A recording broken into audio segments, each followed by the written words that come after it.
The 2023 Philadelphia 76ers may possibly be the biggest frauds of my entire life. I thought about it deeply, thinking, well, it may possibly be last year's 64-win Suns, but the more I thought about it, they didn't have an MP on their team at any point in their careers.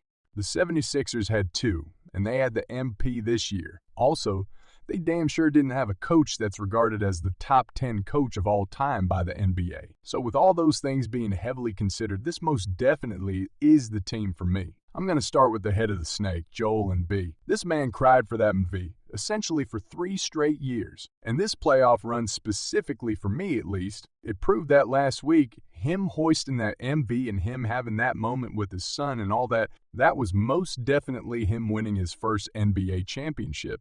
I don't care what anybody says. This man really had the audacity as the MVP of the league to get up to the post-game podium and give his teammates backhand insults as if he played up to par, as what he considers himself to be the best player in the world. I'll remember, he said that, well, best players in the world, they most definitely don't perform like that in the most pivotal moments. And Joel Embiid has a long track record of doing this.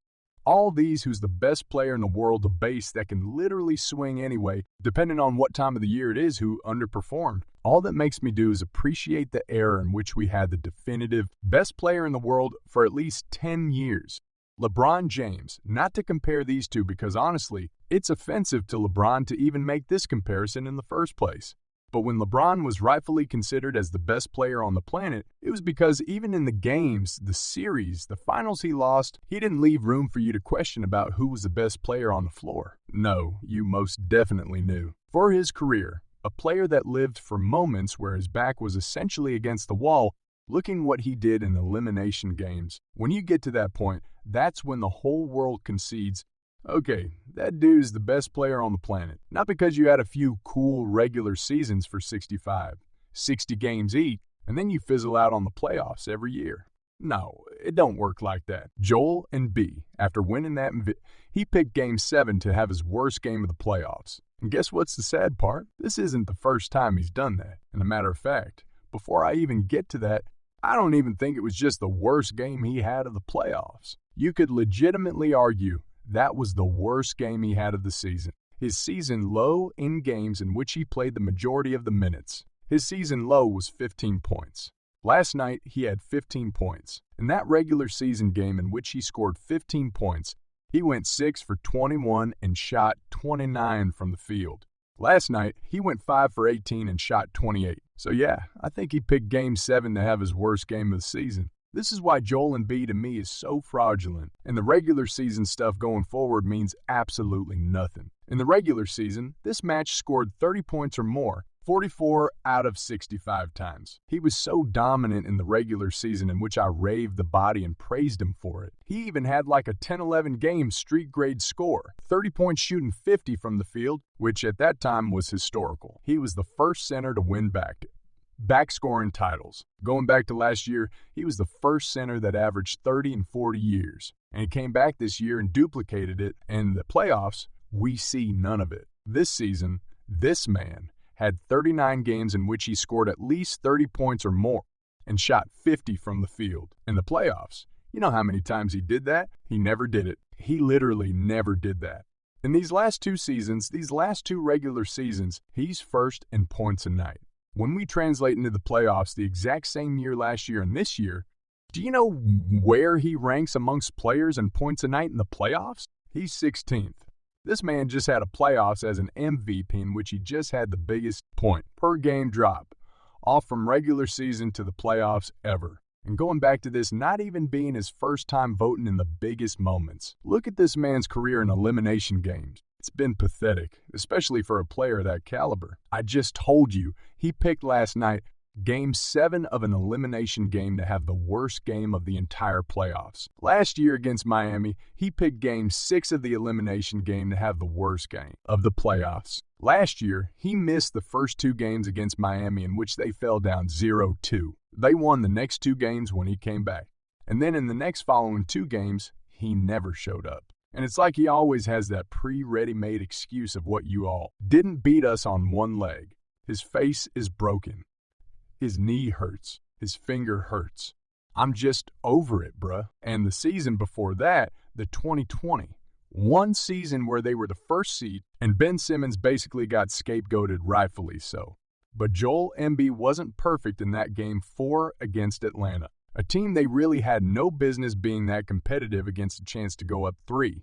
One, he had like an all-time type of stinker. They lost that game. And then the following game, they blew a lead at home and fell down 2-3. And then in Game 6, an elimination came by the way. He came out and kind of had another stinker. So like I said, Ben Simmons was the fault of everything. But Joel Embiid wasn't perfect.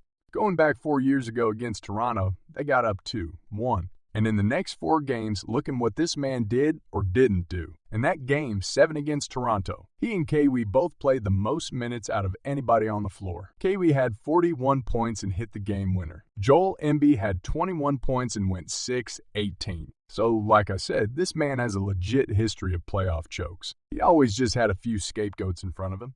Doc Rivers, Ben Simmons, James Harden last year. And it made us overlook the biggest one of them all right now. Joel Embiid, he's the best player. And then even defensively last night, he kind of checked out. In the first quarter, he was decent. But then after that, Jason Tatum had 18 points in the paint. And a lot of him was on Joel Embiid. So he looked lethargic there.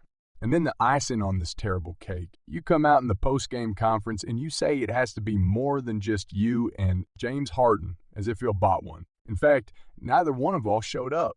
That was insane to me. And you revert back to old troll Joel Embiid when nobody really took you serious and you quote and play with. Giannis as if Giannis doesn't have a championship already. And even in his bad collapse games where he just couldn't hit a free throw, he still scored 38 points and had 20 boards. You were terrible.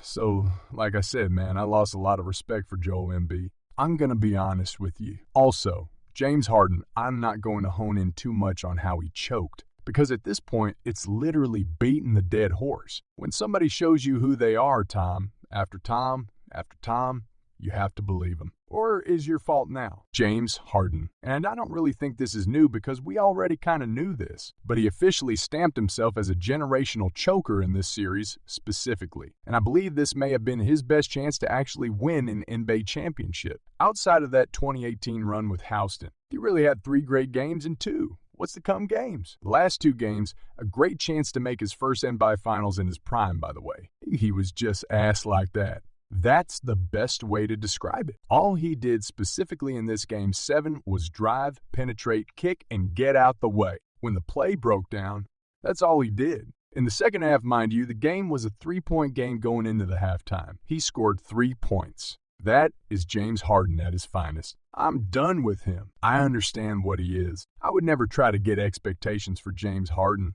I never really did. But we know by this point what James Harden is as a player. And lastly, Doc Rivers.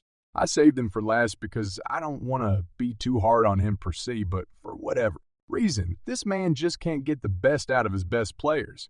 He just can't. All it really takes is one slight chess move by the opposing team's coach against whatever. His bread and butter is offensively or defensively, and his whole entire system routinely be buckles. Once Joe Mazzulla went big and started out for Ann Robert Williams to take away some of Joel Embiid effectiveness and show him more bodies, that was pretty much it. He had no answer.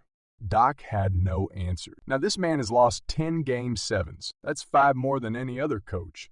We know he has 3-3-1 blown leaves. No other coach has more than 1. And just look, I gave you guys a beautiful presentation of this man's playoff history blown leaves. Just look at all the leaves he blew with so many different teams and all these great players. I mean, this man has coached Tracy McGrady, Kevin Garnett, Paul Pierce, Ray Allen, Rajon Rondo, Chris Paul, Blake Griffin, DeAndre Jordan, Jamal Crawford, Jay Reddy, Kawhi Leonard, Paul, Joyce, James Harden, Ben Simmons, what it used to be Jolin, it just doesn't stop.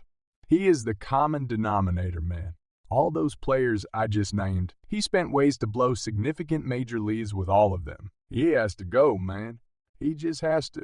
All in all, with all the blames to go around, I still put the majority of the heat on Joel Embiid because you got the MVP, because you cry for this MVP, because you caught yourself the best player on the planet.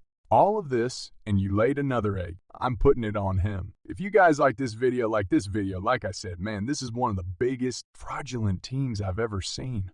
It's not just Joel and B. I mean, you could say Tobias Harris. You could say James Harden, Doc Rivers. But this man, it was so much hoopla about this award. And once he got it, I mean, he just didn't perform up to it.